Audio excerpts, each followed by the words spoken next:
two groups of panelists on here. We have panelists who are experienced with social media in particular, and then panelists who are experienced using or who are experienced with legislative advocacy. So the first question I want to have as an opener is to the social media people on the question of what do you think the role is going to be? Oh, Grayson, hello.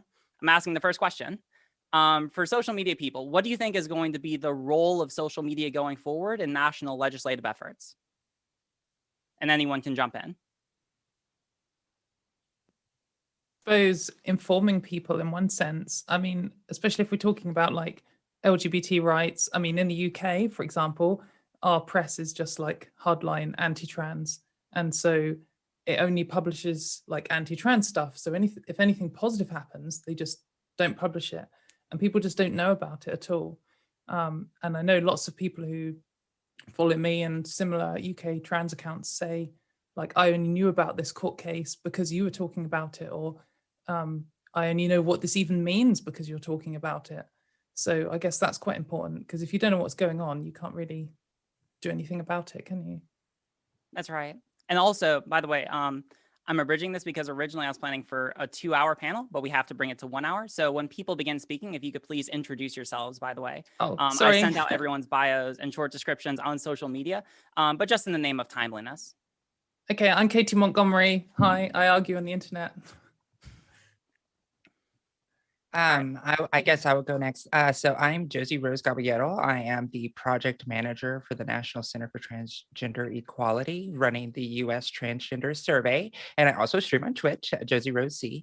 And one of the things that came to mind when I heard the social media thing, as a researcher, it's very important for us to make sure that we have the people who are the respondents for quantitative data, and we use social media to get out the word and get it out to communities that are hard to reach, like the trans community. A lot of us live online. So it's important for us to know how to connect with people and connect to people with social media so we can make sure that those stories are captured in the quantitative data analysis that we need. So, and also getting out that information once we get those respondents as well.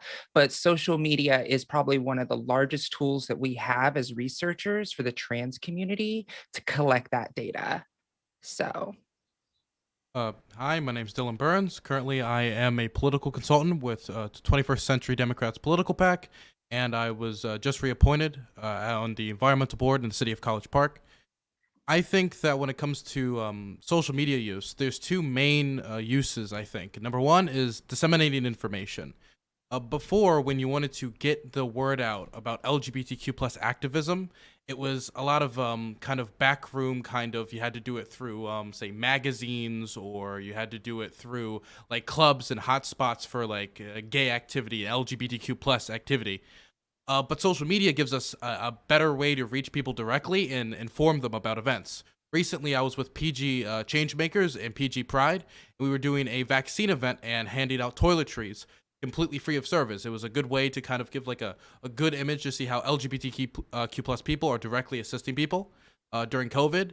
And a lot of people who showed up only found out about it through social media. And so while I think mailers are still important, I think magazines and the traditional ways are still important. It gives us another avenue to reach people and get them connected to resources, whether that be physical resources or like just in contact with representatives. And another thing I would say is fundraising, that while I don't think that when it comes to social media use, it's really particularly helpful in turning people over to your side when it comes to voting in particular, I think it's good for getting your supporters and reminding them the importance of like donating to your political PAC or donating to your cause, and kind of getting the hook, line, and sinker approach to getting their dollar into the organization of for example, Free State and other organizations like that. So I think those are the two main uses for social media. Definitely when it comes to LGBTQ plus activism in particular. Oh, Destiny, we can't hear you.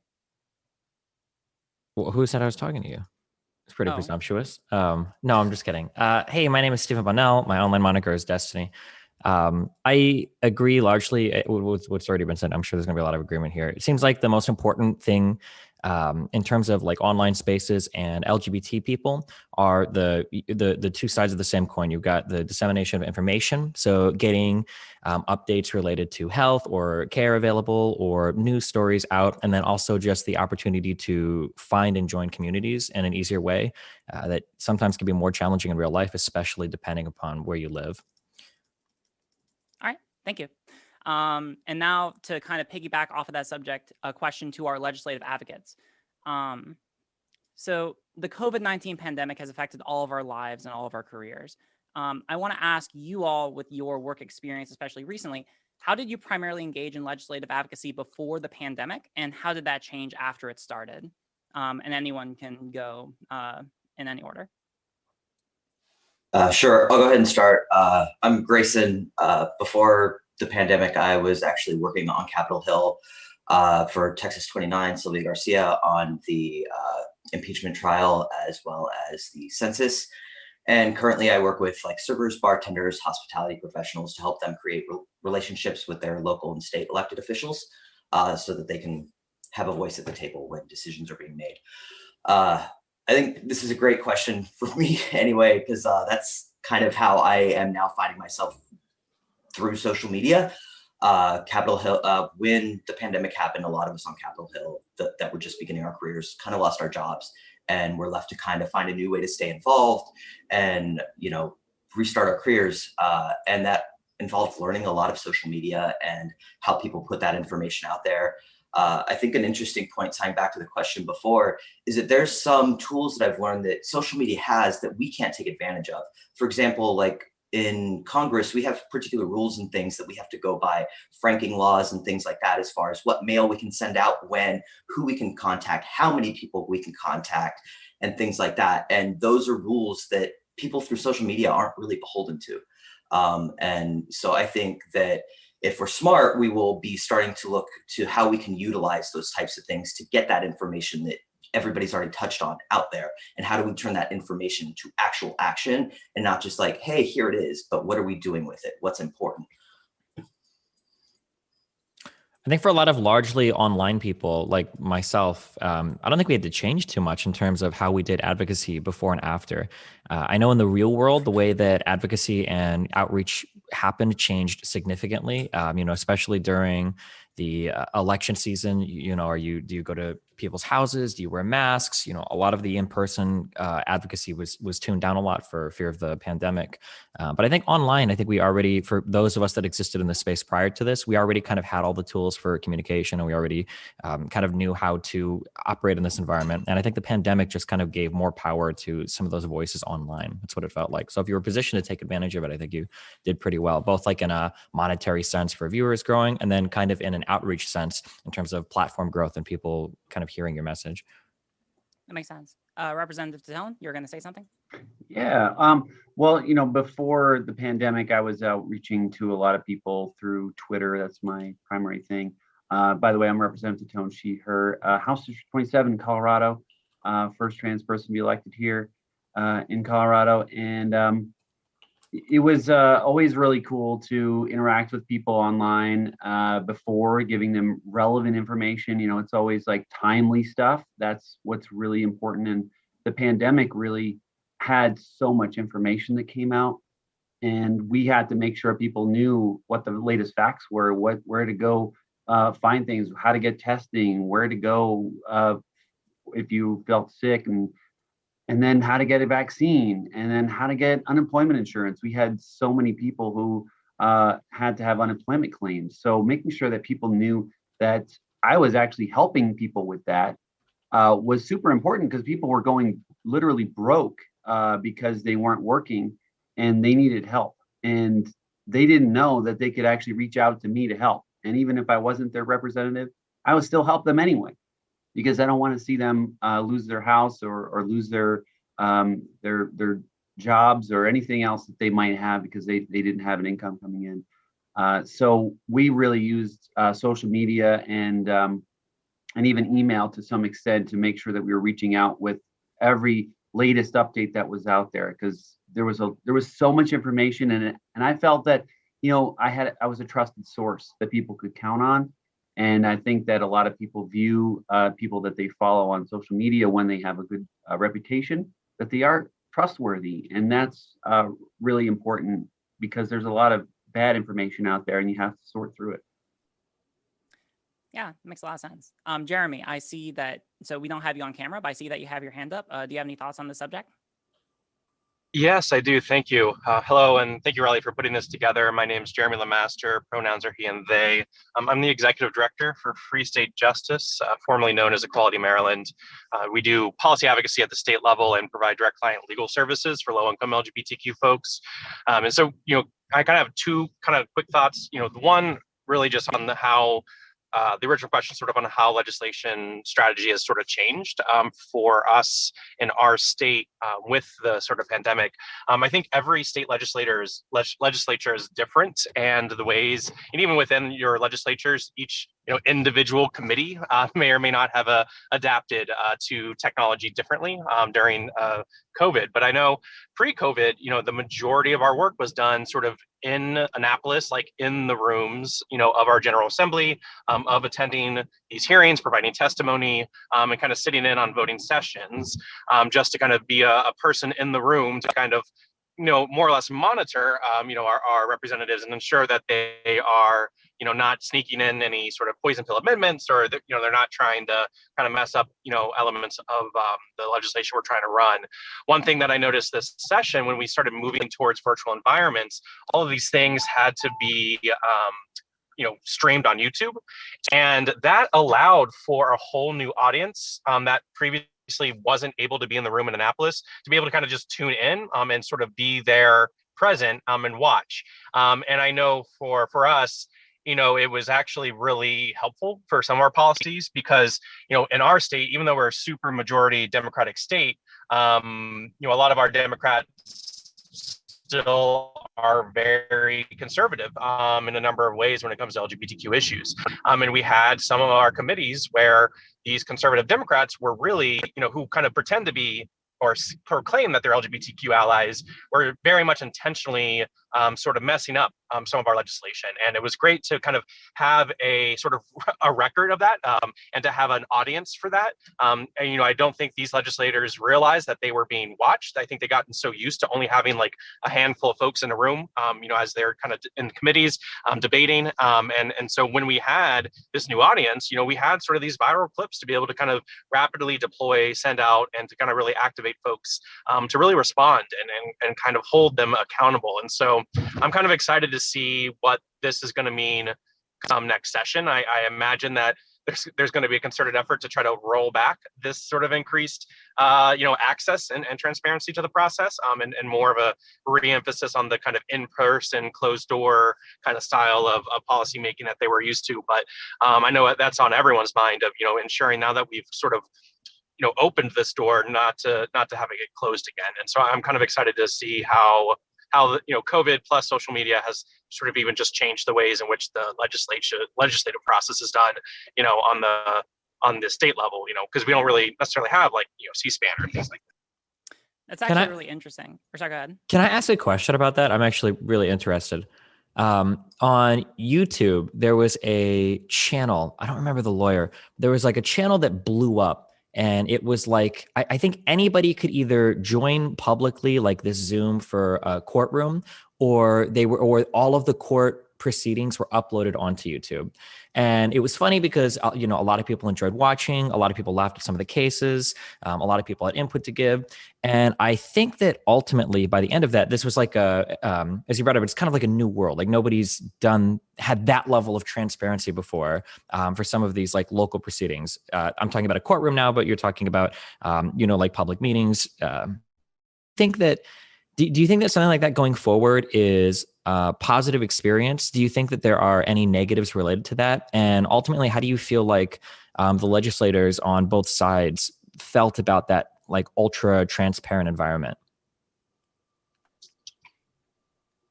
Yeah, I'll be honest that I think, one kind of issue I foresee, and I think in the same way that it is providing a platform for folks in terms of like, especially in like testimony, right, for hearings, is providing a greater platform for some folks. It's also providing that same platform for opposition, right?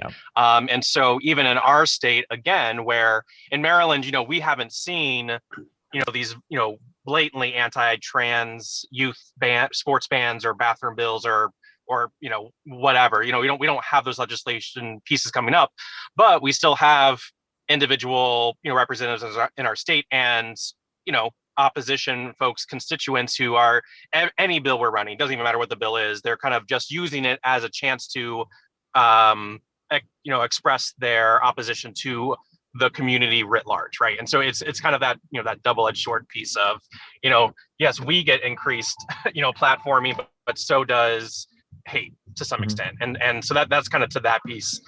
For the legislators piece, you know, I'll just be frank that I think most folks, especially ones that I've noticed are kind of more career politicians, are very much prefer to kind of do their deal making behind closed doors, right? And I think we even saw where a lot of they kind of started to learn quickly. You know, you would kind of see how committee chairs, you know, there's a lot more control over when mics were on and off, for example. And so there's a lot of times they would just, you know, in committee hearings, they know they're being broadcast on YouTube. They'd cut the mics and just whisper or talk to each other and then put the mics back on. And so there was this kind of like, they even had already started kind of censoring themselves in that way. And so and if our leadership, like the committee leadership and stuff is doing that, I can only and this is, you know, folks that are supposed to be our allies. You know, I can only imagine that is, I think, going to be indicative of them trying to kind of still be in control of what they're presenting and what's kind of getting shown. When I had my short stint in the Maryland General Assembly, not elected, but as like just getting coffee for people, the way people behaved, this was right before, this was when Senator Mike Miller was still there, and this was the Senate president, if anybody didn't know. And it was right before we started getting like larger amounts of transparency due to COVID and more people wanting to be able to watch this stuff from home.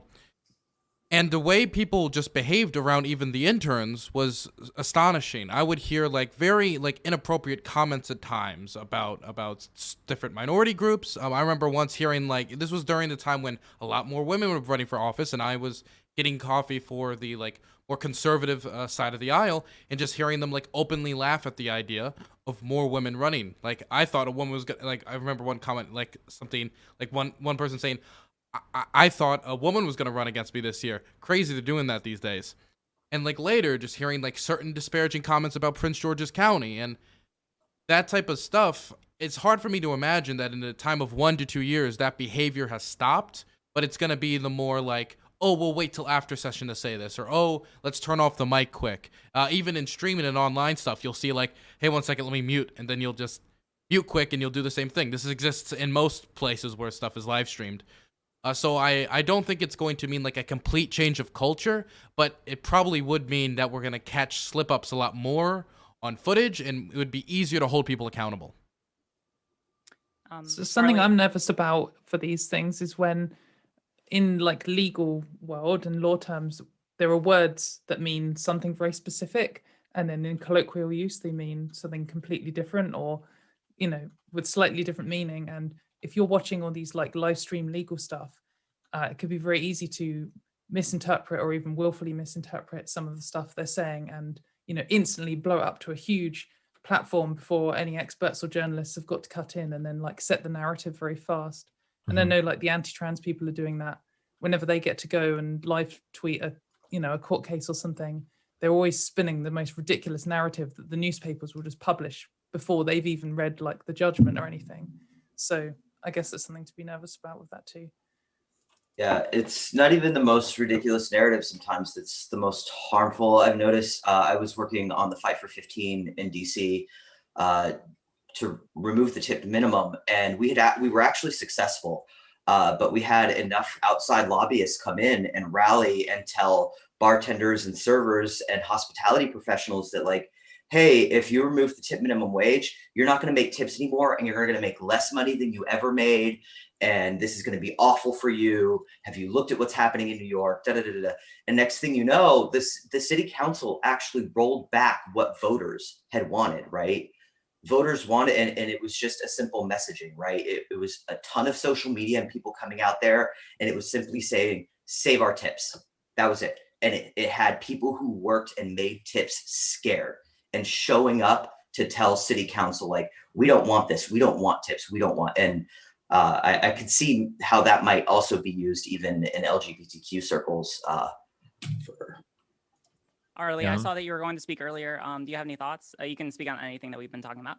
Oh, yes. Thank you. Yes. My name is Arlie, they or she pronouns. And this is such an amazing panel of folks. There's so much good info. So just kind of building off some of what you all are saying, I think when we think about how our legislative advocacy work has changed in the past year, I think one of the big questions that everyone's getting at is, what are the good things that came out of this, right? Out of this sort of quarantine world that we've learned about legislative advocacy, and then what are the things that weren't so positive? And so thinking about, the fight against all of these anti-trans bills and how this legislative advocacy world has changed. In the before days, we really worked to get people excited by coming to in-person lobby days, right? Showing up at these hearings, meeting their legislative representatives, and really creating those relationships. Benefits, you're in person with people. You are actually learning about other folks and creating community. But drawbacks, it wasn't as accessible, right? So now when we look at this new kind of world we've created of attending hearings virtually and having virtual rallies and inviting our legislators to come talk to us online. There are a lot of benefits, and access is a huge one. Like we talked about, we can immediately be transported into the hearing room or into the courts when things are happening. We can ping our legislators online more easily. And so there's a lot there. But some of the drawbacks, in terms of social media are some of what you all have touched on too. These sound bites are incredible in terms of the ways we can say, look at what this legislator just said and did, and pass it around the internet.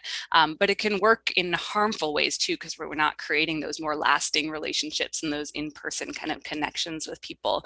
So I think it's been a challenge all around on the legislative advocacy side. And I hope we've learned a lot from it and will continue to kind of change our ways and take the good stuff from this experience to improve the way we advocate for LGBTQ people.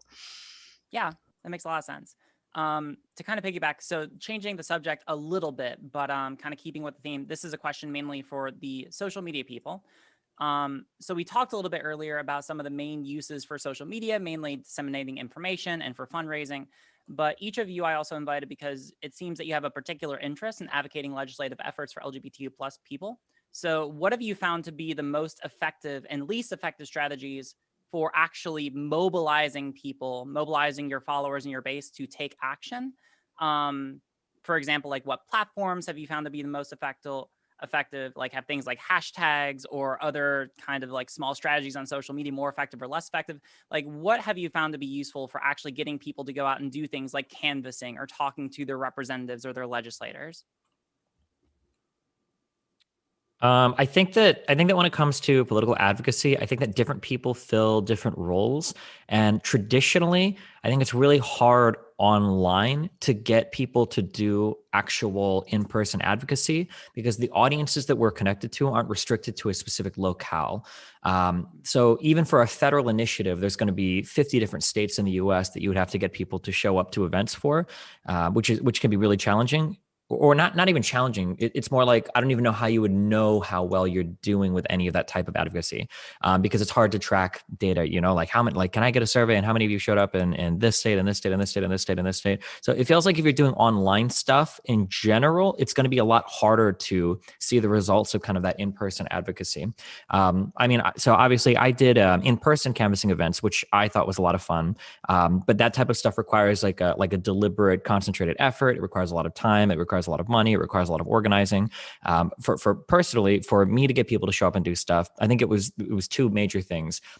One was just continually advocating for whatever particular thing you are advocating for.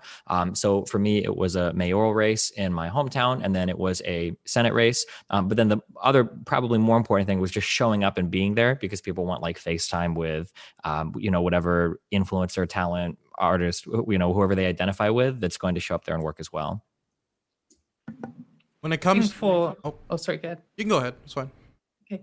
I think how to get people involved in things. One of the most useful things I found was where it's we need to fill in this government submission by this date, or we need to write a letter or something, and that can seem very intimidating, and people don't, they're very keen to help, but they don't know how to do it or what to do. And I've done a couple of live streams where I've just sat down and opened the form up and just talked people through it, really super simple, step by step. This is what I'm writing here. Here's some other things I could consider. This is why I'm not writing this thing. And then just be like, look, that took, half an hour or whatever.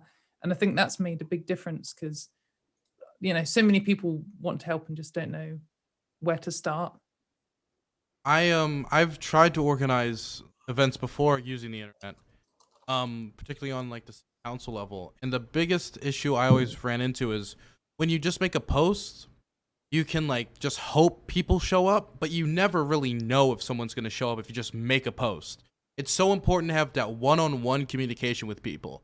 The best way to get somebody on Twitter, Facebook, or on any platform really to go to the event is to move it from, say, a tweet or a Facebook post to DMs, to private messages.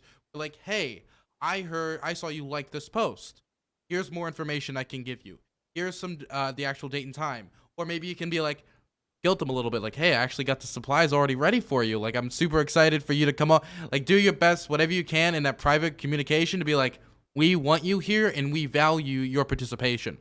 Because all the events that I ended up organizing on the council level, when it came to the amount of people who showed up who I didn't directly talk to, it's always 2 or 3. 80% of the people who show up are the people you directly talk to in private messages or in person. And so when it comes to making social media posts without any direct contact follow-up, casting a very wide net with very loose knots. People can easily just pass straight through it. Need to have that direct one-on-one communication, either in DMs, through a phone call or something after they interact with the post in some way. Real quick on that, I really want to pick up on something that Katie said. I think it was Katie that just said it. When we were doing our canvassing events, we were trying to kind of iterate from one event to the next to figure out okay, well, what do we need to do? We've got so much interest online, but not many people will show up, right? You might get 500 responses on a survey. You might get 20 people that actually show up in person. I think that Katie said something that is unbelievably true, which is that everybody or a lot of people want to help and they want to do something, but they don't always know how. And I notice that sometimes when watching, go campaign for Bernie or go campaign for, a particular candidate. And it's okay, yeah. Okay. Sometimes you'll get sent to a website, sometimes you'll text somebody, but a lot of these are cold and they're kind of scary, and you'll lose 99% of the interest because people just don't know what to do. And I found that one of the most important things for getting people to canvas was I need to make the process of you sitting in front of your computer to being in front of a potential voter's door as streamlined and as easy as possible. So if that means fill out the form, here's your hotel room, we can set up carpools, whatever dumb logistic thing you can take care of, or whatever dumb knowledge hurdle you can get over. And it might be something as simple as filling out a form on a live stream, or it might be something as simple as showing somebody or talking somebody through a process. There's just, I think that especially online, we take for granted how easily people are discouraged from participating in certain things. The rest of the world has figured this out too, because in the real world, if you turn on any old person radio, and I listen to a lot of AM radio, you'll constantly hear commercials where it's are you receiving all of your Social Security benefits? You might not know. Call a lawyer; they'll help you figure it out. You've got people on Twitter today that are trying to walk people through hey, there's a new child tax credit. If you file a tax return, you can get money in advance. But a lot of people don't know this. When it came to signing up at the healthcare exchanges on the ACA, a lot lot of people don't know this, right? So all of this carries over into your real world advocacy too. Assume that people want to help, but you have to make it as easy as possible. And then what Dylan said afterwards, sometimes following up with confirmations of a commitment is also a big deal as well. For our canvassing things, we had people that were dedicated to just making a phone call and getting that verbal commitment. Oftentimes it's good because the people are reminded, and then if they make the verbal commitment, they feel a little bit more obliged to actually show up. One thing on that I saw there was some UK law about trans rights that was going on, and the anti-trans side made this super easy form that you could just basically write your name on and click send. And they ended up getting 20,000 or something submissions, which looked really good in numbers for them. But because of the nature of it, it was, submitting evidence, they had 20,000 people had submitted evidence and it was all exactly the same. So I think streamlining is definitely important, but also in a way that people don't just click one thing and then just I've done my advocacy now, and then it'll just get ignored because it's the same as everyone else's. Grayson. Grayson, we can't hear you. Sorry. To Katie's point, what Steven's talking about here is good. But the problem is, especially with things like these copy and paste emails, and the bots that we saw come about when Hillary was running and stuff like that in 2016. The problem there has been offices know how to sort through. They have the technology that can scan through and be like, oh, this is the same email copy and pasted. We'll just chuck all of this into the same email box and send out this copy and paste form. And people don't love receiving that, right? It doesn't make you feel like you really heard from your representative, because you're like, okay, yeah, somebody copy and pasted this. So I think that it is important to know that your representatives do need to respond to you, and to make it as easy as possible to streamline that process. But you do have to make sure that there is something unique about that reach out and what you're asking for or what you're saying, because it can very easily get lost if you're just doing it through something like, oh, I'm just going to copy and paste and send it to every senator and every congressperson across the country. Yeah, just to add on to that super quickly, and then I want to ask another question to move forward. But that's absolutely true. When I was working in Annapolis for a delegate this past session, whenever we would get a spam email, and it was pretty easy to tell when you get a spam email, right? It's just basically the exact same email with the same subject pattern or the same subject, and then just a different name over and over and over. We would be able to develop algorithms to just sort them all into folders, and then we would just make one copy paste reply all email to send all of them. The best way is, at least in Maryland, to be able to get in touch with your legislator is to call, set up an appointment, and to make sure that you always begin with saying, my name is so-and-so, and I am from this zip code, and making sure that you say that your zip code is in their district, right? They will almost always respond to people who are in their districts. If you don't start with that, then they're not going to really care that much about you. So just to put that out there, if you want to be able to get in touch with your representative, that's probably the best way to do so, which everyone should. All right. Now, the same question to our legislative advocates, but in the kind of the inverse. So now you've all heard the ways that people on social media, or who primarily use social media, try to mobilize their bases. What are the primary ways that you all mobilize your bases for legislative advocacy? And are there any lessons that, or are there any recommendations that you would make based on what you've heard to help people on social media better mobilize the people that they want to mobilize? I can, Jeremy here, I can actually I was about to talk through that a little bit. So I think even before my current role at Free State, I did graduate studies in women's and gender studies and taught at Rutgers University in New Jersey.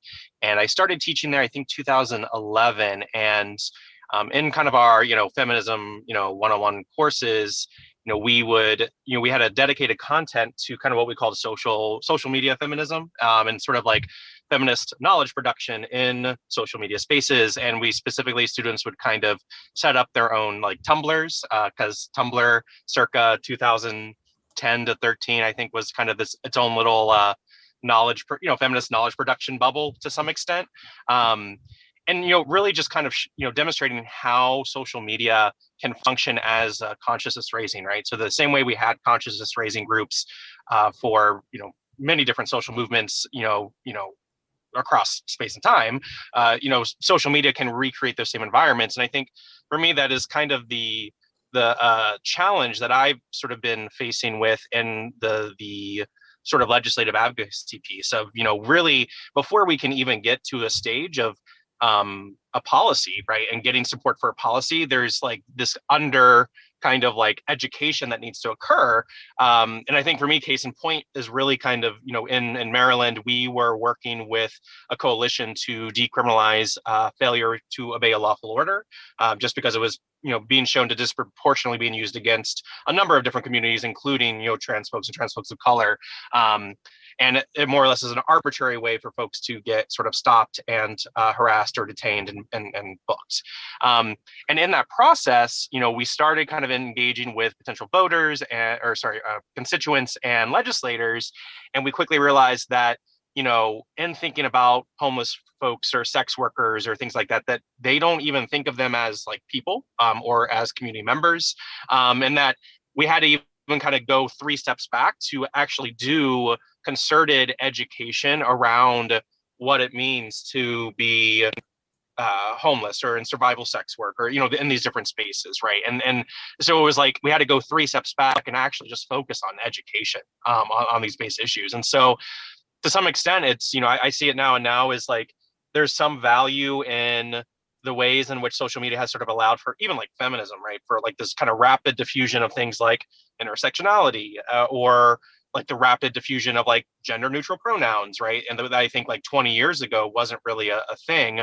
But it kind of goes back to that same point of like, it is that double-edged sword, because now we are seeing, bans on critical race theory, and literally, people who are trying to ban critical race theory probably have no idea what critical race theory even is, if you ask them. And so, that there's that kind of issue area education piece that is just this super important precursor before we can even do the kind of policy work. And I know, like in Maryland, for example, we're really long-term thinking about kind of the sex work decrim space. We're starting very, very local in Baltimore City. We're, doing some kind of surveying of the NIMBYs, the not my backyard, types of folks, so like homeowners, small business owners, neighborhood associations, right, to identify the stigma, right, and then to create messaging and programming and education, right, that'll actually sort of counter that before we then even kind of talk about like an actual policy and what policies we would want to see for sex worker rights, and that's just happening on a local level, because we can't show up at the state house with anything looking like sex work decrim at this point, because of just where the state is at in terms of its shared understanding of the issue. Mm-hmm. Other legislative advocates, to go off the same question. So what have you found to be like the most effective means for mobilizing your constituents compared to like things that we've already talked about previously? Can I go ahead? Sorry, I was gone, everybody. Thank you for giving me that space. I had to do another meeting. Very, very busy. Okay. So one thing, and I'm going to always bring back the research, because the research is very important. The U.S. Trans Survey is one of those pieces of data that we go and use with our legislative experts and policy advocates to ensure that they have the numbers to be able to combat the worst arguments. Because if you can go into a state house and say, hey, by the way, children are 9 times more likely to attempt and commit suicide than their cis peers, that's like hard evidence, right? And it's like, whoa, like now you completely change the context of saying like we're not advocating for children, right? And you have that information readily available. And I think it's very important as legislative advocates and as to have that data in your back pocket, because with that data, you're able to actually make sound arguments that aren't based on just your own feelings and emotions, but actually hard evidence and facts.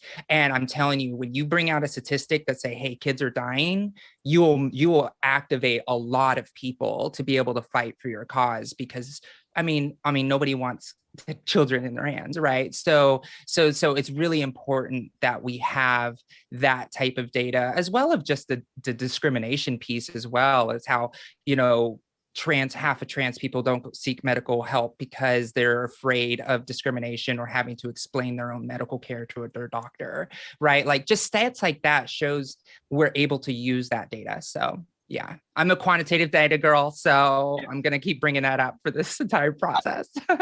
And I kind of want to add to that real quick too, that, I think I definitely agree that data is extremely helpful, especially with folks that are kind of in our ally lane in terms of legislators. Definitely into getting folks to be able to sponsor legislation or to vote our way on legislation. Where I've seen the data just not have any impact or effect is with folks that are not in already kind of in that allied space. And so for me, there's this piece of like, I don't know how to, I don't have an answer to this, but it's like, when at the base, the values are not in alignment, like where at its core, folks don't think that sex workers have rights, right? And even if we show or demonstrate how horrible or terrible it is to sort of exist as a homeless person or, sex worker, et cetera, there's this like veneer that just kind of goes overhead is like, oh, well, that's a lifestyle choice and I don't care about the data. And so I'm just like, I don't know how to get to that values shift piece and I don't know if data works with everyone on that values piece. So, and that's just kind of an open question or thought that I had. I don't think, or go ahead. As the only legislator here, so I live this stuff every day, and you're right, Jeremy, that data goes so far in certain areas, but when it comes to trans rights, usually data doesn't matter. It's about, oh, well, this is my religious belief, and screw the data. Who cares? It doesn't matter. And what I found, in a lot of cases, personal stories are really powerful, especially when it comes from people who are cisgender white guys who may be Christians, who are saying, that they accept their trans kid. Like, that's super powerful to say, hey, look, you know what? These are not all mutually exclusive things. You can be a Christian white heterosexual guy and still support trans people, and that goes a long way when it comes to the committee rooms and how legislators do end up feeling. But you can't just be one person. It has to be not one outlier, because it's like, well, it's just that one person. It needs to be more compelling. But when it comes to really getting people out there, sometimes you need to even go through like the little sliver of things that intersect. So when I ran my bill on the banning the gay and trans panic defense, we took it as like a criminal justice angle to it. And, Republicans love that stuff. They want to put criminals behind bars. They don't want people getting away with anything, right? So, my bill ended up passing with only one no vote in the entire General Assembly. And that's huge, because if there's anything that says like gay or trans in it, like, they freak out and they like run the other way. But we were able to frame it in a way that they can agree on. So sometimes that's ways you can move people, is through a slightly overlapping thing that occurs there that you can really accentuate, and it kind of drowns out like, oh, well, we're protecting gay and trans people, but it's about criminal justice, and you can kind of move people that way. Find shared values, like you share values with every human on earth to Exactly. some type of value, and you can keep going back to like first principles and stuff, and just being like, we both agree murder's wrong, so let's start there, and then build up to the next bit, rather than trying to just start with trans kids that need healthcare. So I'm hugely sympathetic to the data argument. I love data. I hate stories. I hate that people's minds are changed by stories, but it is absolutely the way that people process information in the real world.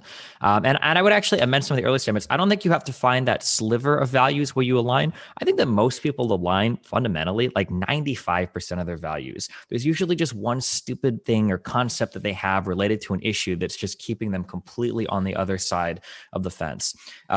So like, as a personal anecdote, when I talk to conservatives when we talk about things like, should kids be allowed to have puberty blockers?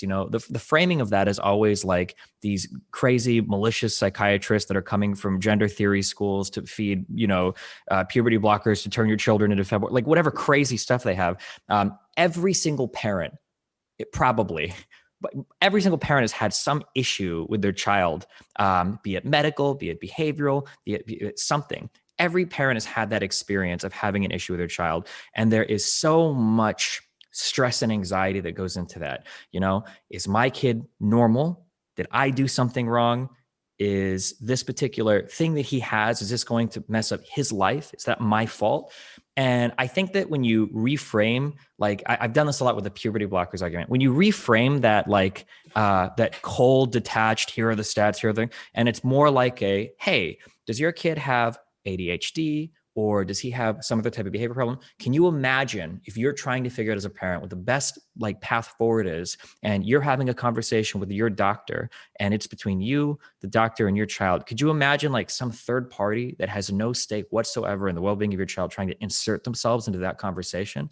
Like, it is the worst feeling in the world. And then you can always, I think that once you've established the narrative, you can always like hop back to the data, because the data is like a really good follow-up, you know, like, hey, you know, like 50% of children that have this thing do that, or this or that. But once you've really hooked into that personal story, it's really, really, really hard for somebody to come out and disagree with that shared value. Like, you know, actually, no, I do want more people involved in decisions that I make with my children between me, him, and the doctor. Like, I really do want it. Like, that's not going to be the case. So I do agree, like harping on those shared values and then kind of like building the framing up from there, and then following up with data is like a really effective way, not to like completely change a person's mind initially, but at the very least, you'll get the ball rolling. So it'll be something for them to think about. And then you kind of plant the seeds of change, hopefully, going forward. To your point about stories, you may not like stories, but it's emotions. Emotions are powerful.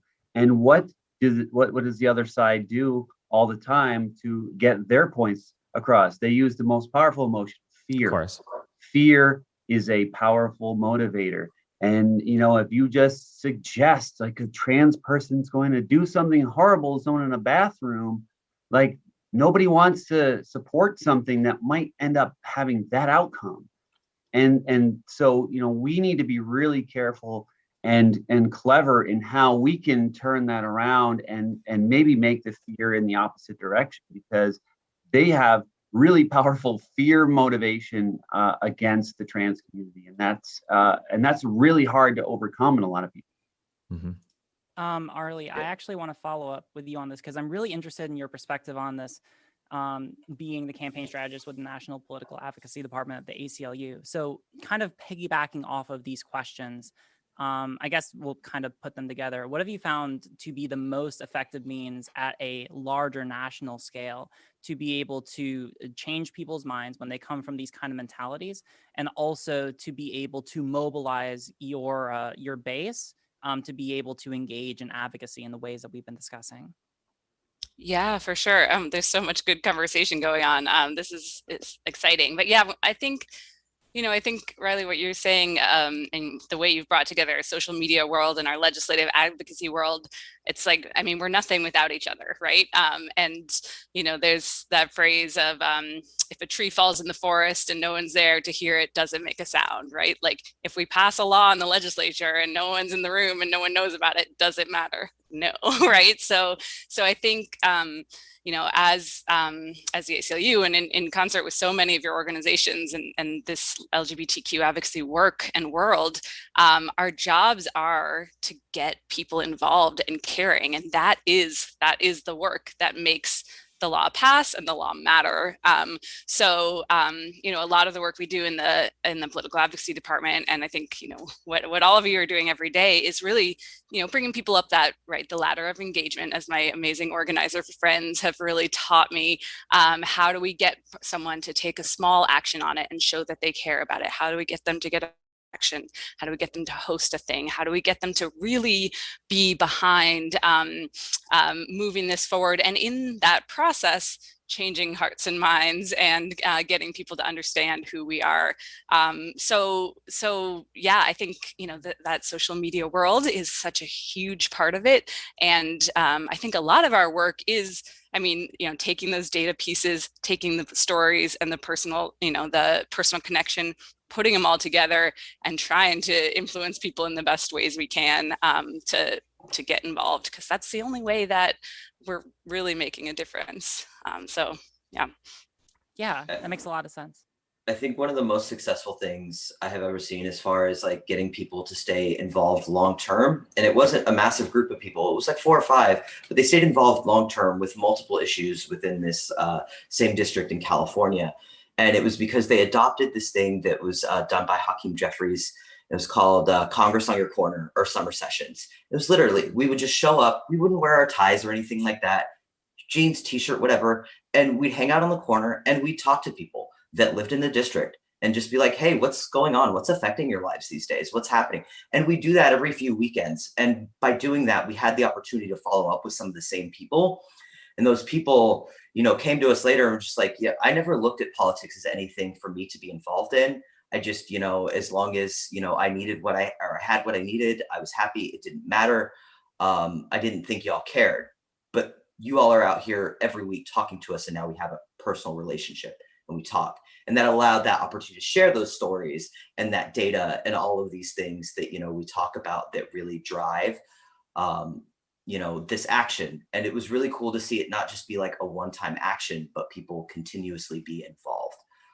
And I think, just showing up and being out there, like as your everyday self, can go a really long way. Yeah, that makes a lot of sense. How about this? There's several questions, and this is a conversation that could go on very long. Thank you all again so much for being here. I think that we'll summarize some of the last questions I had into one to bring us it'll probably bring us up to an hour. So the last question I'll have is for both groups. What are the most common objections that you often face in the courses of your advocacy to LGBT identities, rights, and legislation? How have you overcome them? And have you found either more like approachable or more combative means for addressing those kinds of objections to be more persuasive? To bring in context, a lot of discussion online can tend to be very combative sometimes, and there's a reasonable discussion to be had about whether or not there's any merit to that. So I'm interested in perspectives from both sides about what strategies you think, as far as maybe rhetoric for engaging with these subjects that you've encountered, what you find to be the most effective. I think the biggest hurdle is ignorance and stereotypes. Like when you say like gay person, lesbian person, trans person, people have a mental image, and most of us even grew up with terrible ideas of what that was from popular media and stuff. And so that the best weapon we have against it is just breaking those stereotypes. And so often I'll just talk to someone and, either I give them a chance to say something horrible. Sometimes people turn up in my DMs and they say a load of slurs at me and call me a man or whatever. And then I just take it and just talk back to them and just keep going. And then 2 hours later, they're like, oh, I didn't realize that you're such a normal person, or I feel really guilty. And that's happened so many times. And it's not a nice experience necessarily. And if you're not ready for it, don't do it. But there are other ways to break people's preconceived ideas of what an LGBT person is, just by existing, just, by doing any kind of media stuff, or just being seen can make a big difference, I think. Mm-hmm. That's what I do a lot, in my work. And what I've always set out to do is, when I was even running for election, I wasn't saying like, hey, I'm a trans person, I'm running for office. It was, what can I do for you? How can I do this work for you? How can I make your life better? It's all about you. It's not about me. It's not about me breaking barriers, being a trailblazer. Sure, that's great. But what can I do for you? And, showing people that trans people aren't just looking for our rights. And, I'm not pushing my rights down someone else's throat. I don't run a lot of bills on LGBT stuff because I'm in the toughest district in Colorado and I win by the smallest margin of anybody who runs. I have to do the work of the people in my district. And then I also do advocacy work on the side. So I have two jobs here. The representative in District 27, and then the visible advocate who shows up to all the events and does all that stuff. But it's separate. I keep it separate because it's important that, the people that I work for and in my political sphere understand that I'm just a trans person who works hard for the people in my community. And I'm really trying to work on my colleagues who, say all sorts of dumb stuff on the microphone from time to time. I have lunch with them. I run bills with them, even if they're like the most horrible things. I still sponsor bills with them because I need to rise above it and say, look, you know what? Eventually, people are just going to say, oh, yeah, Brianna Tatone, the state rep in Colorado, not necessarily the trans person. And I told the media don't like highlight that unless it's relevant to the story. I'm a representative in Colorado. I do the work. I make laws here. And then I also, Pride Month, I mentioned that I'm trans a lot, but it's separating that. New York Times, they did an article about my bill composting people. They never mentioned once that I was a trans person. Thank you for doing that, really. I mean, I love that when people know that I'm a trans person and I'm in politics and I'm doing this work. And I love that for the people who care about it. But it's also, separating that. And it's hard because I want people to know who I am. I want people to be inspired, but I don't want to be pigeonholed into, oh, you're the trans politician. I'm just doing the work. And that's what's important. And I think that when more people do that, when there's doctors and teachers and everybody else doing that, that's what really shows people like, your argument about trans people is totally wrong. We're just people doing the work in the community. I remember 2 years ago, it was in 2019, and I went with the mayor of College Park, Patrick Wilhan, the city's first gay mayor, to a community meeting in Prince George's County. It was right after 2 trans people of color were executed in Prince George's County. And it was a big event for LGBT people. Obviously it was a terrible thing that happened. It happened, there was all these meetings, stuff's gonna happen, things are gonna change, we're gonna act, we're gonna work together. A few months later, it was like it never happened. Everyone forgot. The community did not turn out like we needed it to turn out. And so while Pride Month came along, we saw the rainbow colors, we saw the flags, we still saw the people in our community like dying. And so when I saw like a bunch of queer people coming together to help distribute vaccines with the National Guard, to help distribute free healthcare products and toiletries to people, I knew that representation later, those people who are getting these free products are going to look back in the future and be like, hey, those people who are getting hurt right now, those are the same people who helped me. That person, that's a human being who gave me a vaccine. That's a human being who gave me free toiletries when I was in a place where I couldn't even afford those. I am going to make sure that I stand with those interests because they were there for me. I'm going to be there for them. And I think that type of representation and making sure that we are trans people, we are gay people, we're bi people, we're non-binary people, and we are part of the community, and the community should stick together. I think that positive representation is so important to get people on our side. I think that's exactly right. And Riley, back to kind of what you were asking about as well. I think part of our job in showing that representation, just being in office, being in jobs, being in the media, we are fighting some of that messaging from the other side and some of those little sound bites that they have, right? Boys shouldn't play on the girls' team, and that's not what we're talking about, folks, right? So like we need to do that work to say, these are trans girls, these are who's playing on teams, these are non-binary people, these are intersex people, like just like you said, being ourselves, not falling into the traps of our opposition, who has unfortunately some good social media folks too. But I think through our personalities, through our stories, through our data, through the work that we do, we can overcome their harmful and uninformed sound bites, dare I say. So it's great work, and great to be on a call with all of you who are really doing all that work in so many different ways. Yeah, thank you.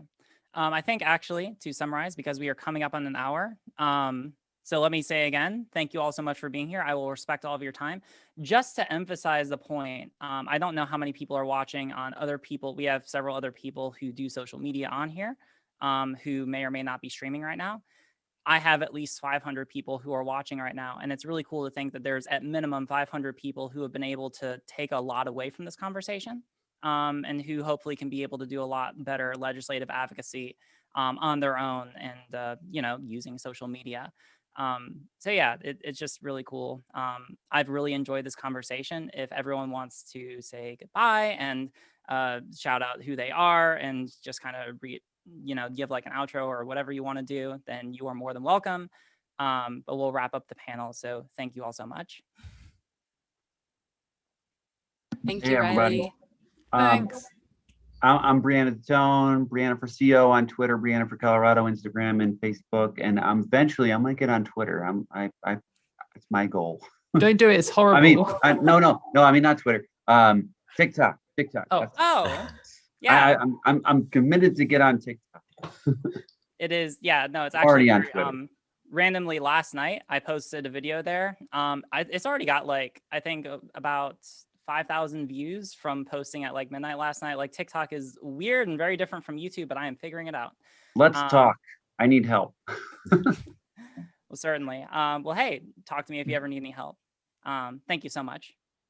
Bye, everybody. Bye-bye. Bye. Bye. One quick shout out I want to give. Tomorrow I will be at the Pride Month Drag Brunch fundraiser, which is helping raise money for an amazing LGBTQ plus candidate in Annapolis, Keanu Smith Brown. So if anybody out there is in the Maryland area and would like to go out there and help raise money for an amazing LGBTQ plus candidate, would love to see you there. All right. Thank you so much, Dylan. Katie, Destiny, Grayson. Yeah, thanks for having me. It was really fun to be on here. I'm Katie Montgomery. If you want to see a dickhead arguing on the internet, come to Twitter and watch me in action. And if you like death metal, check out my band.